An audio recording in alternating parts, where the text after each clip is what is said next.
Quería escribir esta carta para ver si llega al cielo. En este suelo te extraño más. Veo tu foto en este lugar donde se dejan los besos, un mármol muy grueso. ¿Quién me quiere hablar? Se te extraña, papá. Mi madre siempre pregunta si te vendremos a ver, si te traemos flores de papel. Vieras tus nietos hoy cómo están y preguntan por ti.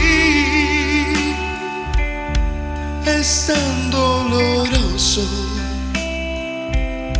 el no tenerte aquí.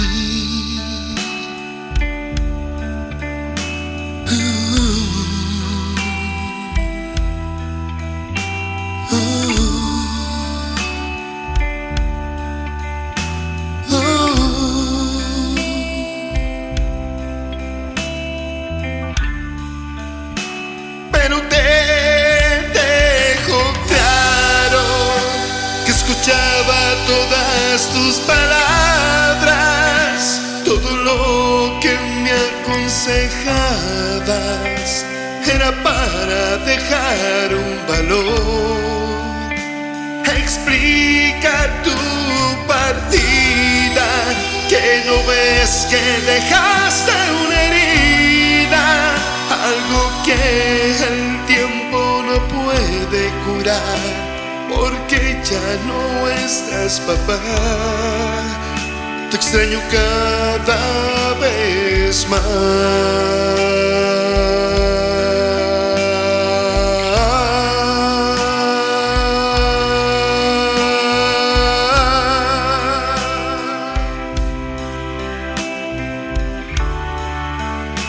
Pero escuchaba todas tus palabras, todo lo que me aconsejabas era para dejar un valor. Pero fue tu despedida que dejó en mi alma una herida, y nada podrá calmar mi dolor. Estoy aquí contigo, papá.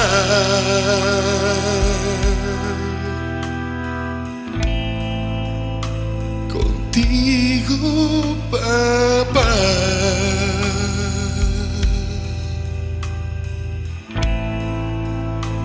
Contigo, papá.